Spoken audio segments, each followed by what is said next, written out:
स्वागत है आप सभी का आपके अपने YouTube चैनल पर। मेरा नाम है फैजल अली सैफी। आप देख रहे हैं एक्सीलेंस एजुकेशन। तो चलिए शुरू करते हैं।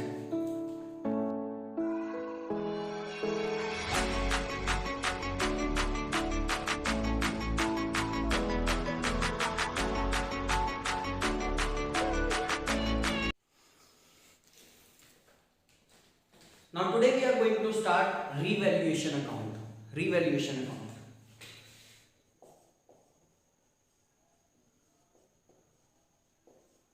रिवैल्यूएशन अकाउंट नाम से ही पता चल रहा है क्या होता है। देखो रिवैल्यूएशन अकाउंट का सबसे पहले मतलब क्या होता है। रिवैल्यूएशन अकाउंट का मतलब एक ऐसा अकाउंट जो स्पेशली एसेट्स को लायबिलिटीज को रिवैल्यूएट करने के लिए बनाया जाता है। क्या बोला मैंने, one more time. Revaluation account एक ऐसा अकाउंट है जो सिर्फ और सिर्फ बनाया जाता है एसेट्स और लायबिलिटीज की वैल्यू को रिवैल्यूएट करने के लिए, ताकि रिवैल्यूएशन के बाद होने वाला फायदा या नुकसान पुराने पार्टनर्स आपस में बांट सकें। टॉपिक चल रहा है हमारा change in profit sharing ratio, क्योंकि जब कभी भी रेशियो में चेंज आता है, प्रॉफिट शेयरिंग रेशियो में चेंज आता है, डिसोल्यूशन ऑफ पार्टनरशिप होती है, पार्टनरशिप खत्म होकर के दूसरी पार्टनरशिप स्टार्ट होती है, तो नीड अराइज होती है क्यों ना एसेट्स और लायबिलिटीज को भी रिवैल्यूट कर लिया जाए। तो नीड अराइज होती है रिवैल्यूएशन अकाउंट की, उस खास मकसद के लिए रिवैल्यूएशन अकाउंट को बनाया जाता है। समझ में आ रही बात। अब अगर बात की जाए इसके नेचर की, तो रिवैल्यूएशन अकाउंट का जो नेचर होता है वो रियल और पर्सनल होता है। रियल का मतलब इसमें एसेट्स आते हैं, पर्सनल का मतलब इसमें लायबिलिटीज आती हैं। क्लियर, एसेट्स और लायबिलिटीज इसके अंदर आती है, तभी हम रिवैल्यूएशन अकाउंट का जो नेचर बताते हैं वो बताते हैं रियल एंड पर्सनल। अब इसको बनाएंगे कैसे, बहुत सिंपल सा है, बहुत इजी टॉपिक है, मैं बता रहा हूँ, बहुत ध्यान से देखना है इसको। रिवैल्यूएशन अकाउंट का फॉर्मेट क्या है, इसी से इससे तुम्हारी जर्नल एंट्रीज भी मैं करवा दूंगा। रिवैल्यूएशन अकाउंट को कैसे बनाएंगे, यहां देखो,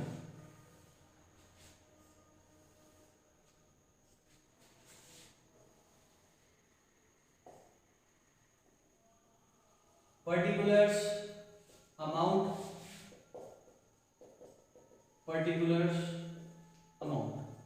ठीक है, डेबिट और क्रेडिट। एक सिंपल भाषा में एक चीज बता दूंगा, इसको ध्यान में रखना।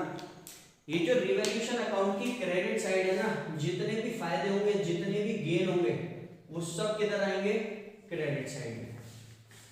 सारे के सारे लॉस कहां पर आएंगे, रिवैल्यूएशन अकाउंट के डेबिट साइड में। बिजनेस में होने वाले जितने भी एसेट्स और लायबिलिटीज को रिवैल्यूएट करने के बाद जितने भी अगर फायदे होंगे वो यहाँ क्रेडिट साइड को, जितने भी नुकसान होंगे वो यहाँ पर। समझना आप बहुत ध्यान से। बिजनेस में एसेट्स और लायबिलिटीज को मद्देनजर रखते हुए नुकसान कब कब हो सकता है।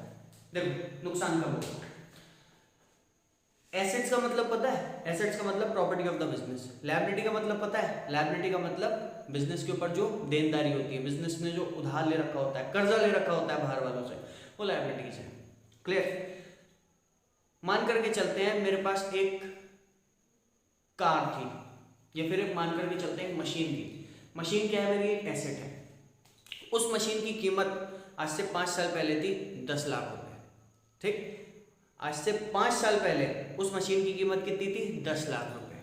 लेकिन आज के टाइम पे उसकी कीमत कितनी हो गई, आज के टाइम पे उसकी कीमत, उसको मैंने चलाया, यूज़ किया, उसकी कीमत इतनी थी, लेकिन आज के टाइम पे कीमत कितनी हो गई, आज के टाइम पे कीमत हो गई, मान करके चलते हैं 2 या 3 लाख रुपए। तो पहले वैल्यू कितनी थी और आज के टाइम पे 2 या 3 लाख रुपए, 2 लाख रुपए उसकी वैल्यू बची है। तो इसका मतलब एसेट्स जब कम होते हैं ना, तो बिजनेसमैन को नुकसान होता है। ठीक है, तो पहली बात क्या पता चली, पहला कंक्लूजन क्या निकला कि जब कभी भी एसेट्स की वैल्यू कम होगी, एसेट्स की वैल्यू कम होगी तो नुकसान होगा, और रिवैल्यूएशन अकाउंट के डेबिट साइड में आएगा। ठीक है, दूसरी बात, मान करके चलते हैं कि बिजनेस में मैंने एक लायबिलिटी अपने पास रिकॉर्ड कर रखी थी 10,000 रुपए की। ठीक है, मैंने एक से सामान खरीदा था, सामान खरीद के मैं लेकर के आया था उधार में 10,000 का, और पहले भी कुछ लेकर के आया था 5,000 रुपए का, वो मैं रिकॉर्ड करना भूल गया। ठीक है, मैंने क्या मान रखा है कि मुझे कितने रुपए देने बाहर वालों को, 10,000 रुपए, लेकिन उसने कितना लिख रखा है अपने वो 15,000 रुपए, और होना भी वही चाहिए क्योंकि 5,000 का सामान जो पहले लेकर के आया था वो मैंने लिखा नहीं है। तो उसके हिसाब से उसका डेटर 15,000 का, और मेरे हिसाब से मेरा क्रेडिटर कितने का, 10,000 का। हो गया फर्क। यानी कि अचानक से मेरी लायबिलिटी बढ़ रही है, 10,000 से कितनी हो गई, सीधे 15,000, मुझे 15,000 रुपये देने पड़ रहे हैं। तो कहने का मतलब क्या है, नुकसान दूसरी तरीके से कैसे हो सकता है, जब कभी भी एसेट की वैल्यू कम होगी, एक तो नुकसान तब होगा, दूसरा जब लायबिलिटीज की वैल्यू बढ़ती है, लायबिलिटीज की वैल्यू जब बढ़ेगी तो भी बिजनेसमैन को क्या होगा, नुकसान होगा। तीसरा नुकसान कब हो सकता है बताओ, अनरिकॉर्डेड लायबिलिटीज की वजह से। क्या होती है ये पता है, मैं मार्केट में टहल रहा था, अचानक से पीछे से एक हाथ आया और बोला भैया आपको हमें 2,000 रुपये देने हैं। ठीक, मैंने पलट के देखा तो एक ऐसा बंदा था जिससे पहले मैंने कभी सामान खरीदा था, ये कभी किसी से मैंने पहले पैसे लिए थे। तो कहने का मतलब क्या है, जब कभी भी अचानक से लायबिलिटीज सामने आ जाती है उनको अनरिकॉर्डेड लायबिलिटीज बोलते हैं, और इसकी वजह से हमें क्या होता है, नुकसान होता है। ठीक है, तो 2 unrecorded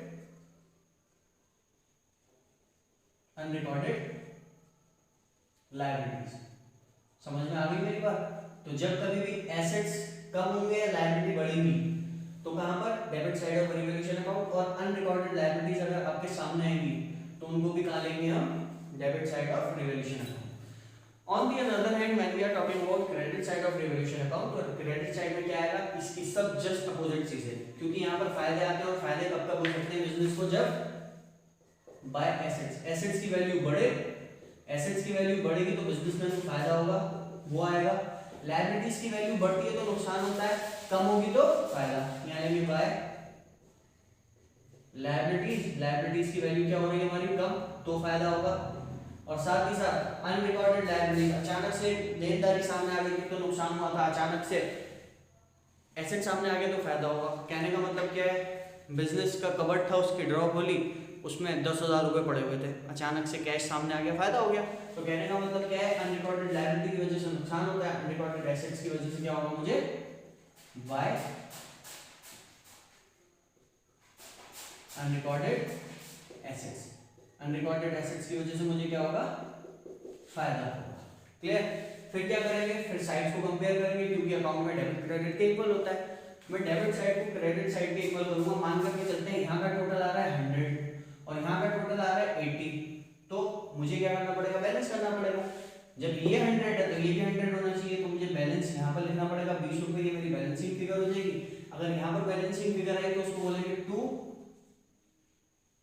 revaluation profit, revaluation profit, और ये ओल्ड पार्टनर्स में ओल्ड रेशियो में मान करके चलते हैं, ए और बी ये ओल्ड पार्टनर्स थे, इनमें ओल्ड पार्टनर्स में ओल्ड रेशियो में ये बट जाएगा। समझ में आई मेरी बात, क्या बोला मैंने, कि अगर बैलेंसिंग फिगर आई डेबिट साइड में तो होगा रिवैल्यूएशन का प्रॉफिट, और अगर बैलेंसिंग फिगर आई क्रेडिट साइड में तो होगा मुझे रिवैल्यूएशन का loss. To revaluation loss account, ये हो गया रिवैल्यूएशन का लॉस। जब पार्टनर्स प्रॉफिट बांटने के हकदार है तो भाई लॉस भी बांटेंगे। अब दोनों में से एक चीज होगी, अगर प्रॉफिट होगा या लॉस होगा तो मान करके चलते हैं बिजनेस में प्रॉफिट होगा। ठीक है, लॉस हुआ तो यहाँ पर आएगा, प्रॉफिट हुआ तो यहाँ पर आएगा। देख लो इसको, प्रैक्टिकल क्वेश्चन से करते हैं फिर।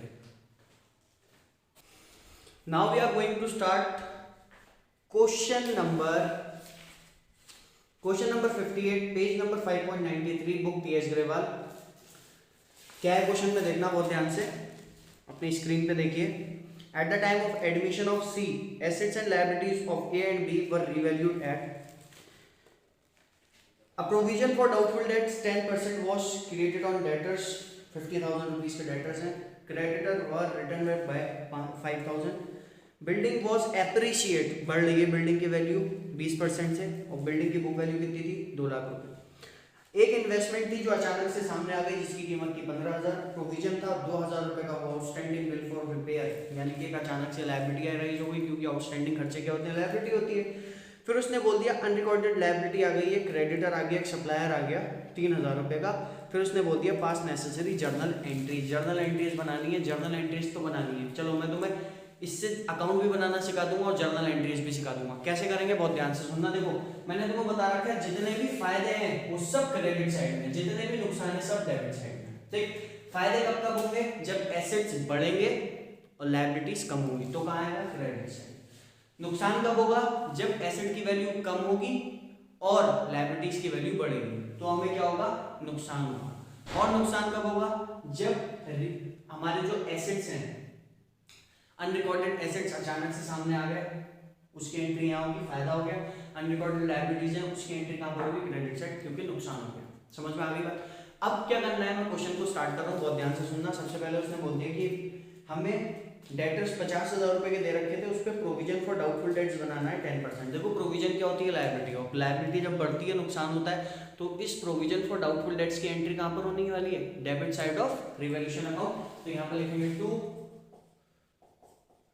प्रोविजन फॉर बैड डेट्स 50,000 का, provision for bad debts account 50,000 का 10% कितना होता है, 5,000, 5,000 ही आता है, ठीक है, प्रोविजन फॉर डाउटफुल डेट्स। फिर उसने बोल दिया creditors were return back by 5,000। 5,000 रुपए से क्रेडिटर कम हो गए, लायबिलिटी कम होती है तो क्या होता है, फायदा होता है। तो इस चीज की एंट्री कहां पर मैं करूंगा, क्रेडिट में, क्योंकि मुझे फायदा हो गया। तो यहाँ लिखेंगे बाय क्रेडिटर्स अकाउंट, ये आ गया मुझे 3,000 रुपीज, सॉरी 5,000, 5,000 ही आ गया। फिर इसने बोल दिया बिल्डिंग वॉज एप्रिशिएटेड बाय 20%, ठीक है, और बिल्डिंग की वैल्यू कितनी है हमारी, 2 लाख रुपए। बिल्डिंग की वैल्यू एप्रिशिएट हो गई, बिल्डिंग की वैल्यू बढ़ रही है, तो फायदा हो गया। कहां पर लिखूंगा मैं, क्रेडिट साइड में, कितने से, 20% से। तो यहां लिखेंगे bye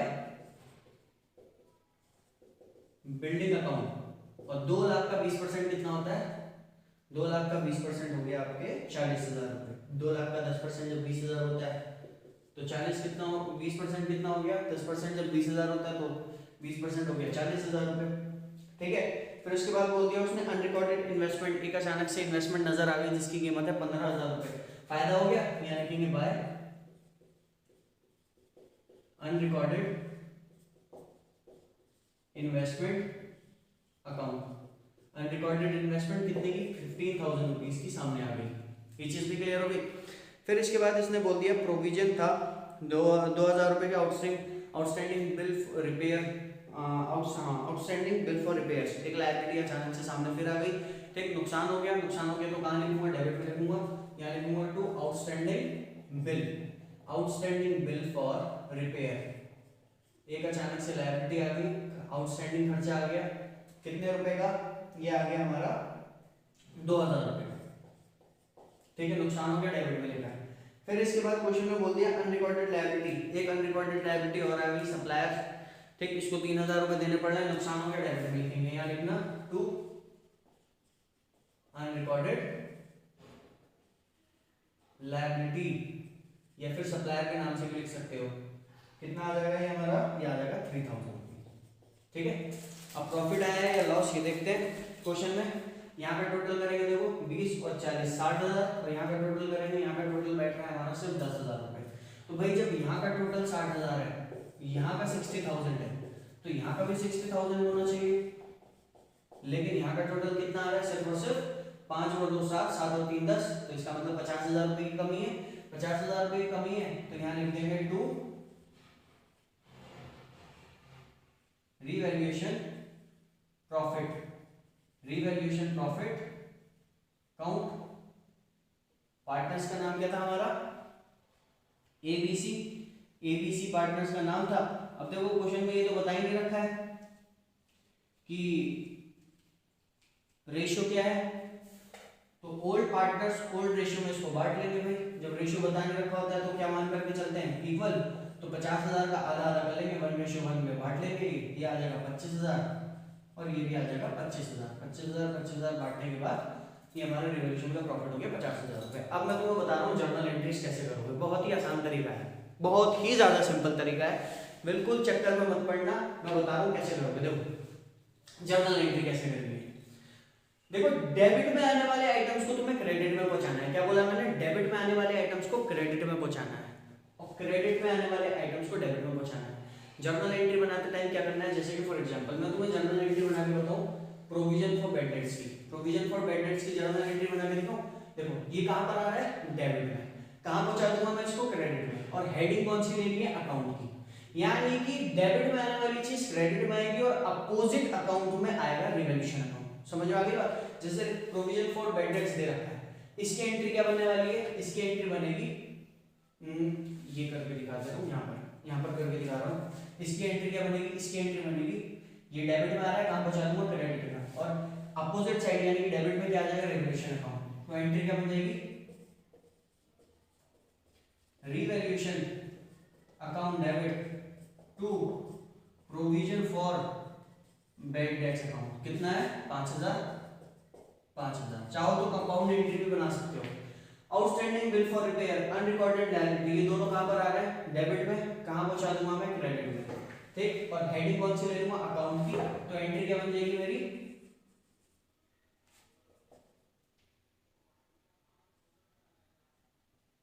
revaluation account debit to outstanding bill for repair to unrecorded liabilities account. Debit में आने वाली चीज को क्रेडिट में पहुंचाया और डेबिट साइड पे क्या ले लिया, रिवैल्यूएशन अकाउंट यानी कि अकाउंट की हेडिंग। ये कितना है 3000, ये कितना है 2000, टोटल रिवैल्यूएशन में कितना आ जाएगा 5000। ठीक है, अब इसकी एंट्री करके दिखाऊं। देखो ये दोनों बिल्डिंग, क्रेडिटर और इन्वेस्टमेंट, ये तीनों चीजें कहां पर आ रही है बताओ, ये तीनों चीजें आ रही है क्रेडिट में। एंट्री बनाते टाइम कहां पहुंचा दूंगा इनको, डेबिट में। यानी कि एंट्री क्या बन जाएगी इसकी एंट्री बनेगी creditors account debit, building account debit, फिर investment account debit to, opposite में कौन सा नाम लेना है, अकाउंट का, टू रिवैल्यूएशन अकाउंट। ठीक है, टोटल कितना है इसका, तीनों का 60,000 और इनकी वैल्यू लिख दो 5000, 40,000 और ये आ गया 15,000। ठीक है, और क्या बचा, सिर्फ ये बचा इस रिवैल्यूएशन के प्रॉफिट को बांट देना है। देखो ए और बी कहां पर आ रहे हैं, डेबिट में। कहां पहुंचा दूंगा, क्रेडिट में। ठीक, और डेबिट में हेडिंग कौन सी आती है, रिवैल्यूएशन की। तो एंट्री क्या बन जाएगी, revaluation account debit to A's capital account to B's capital account. 50,000 का प्रॉफिट हुआ था, 50,000 को 25,000 में हम बांट देंगे। Is that clear everyone? कोई दिक्कत, कोई परेशानी हो तो बताना। ठीक है, देख लो इसको, जर्नल एंट्रीज कैसे बनाते हैं मैंने तुम्हें बता दिया। डेबिट में आने वाली चीज को क्रेडिट में पहुंचा दो और क्रेडिट में आने वाली चीज को डेबिट में, और अपोजिट साइड में आप अकाउंट का नाम यूज करेंगे। ठीक है, तो गाइस ये था हमारा आज का वीडियो। जिसको क्लास पसंद आ रही है वो वीडियोस को लाइक कीजिए, मेरे चैनल को सब्सक्राइब कीजिए और वीडियोस को फ्रेंड्स के साथ शेयर करना मत भूलना। तब तक के लिए गुड बाय।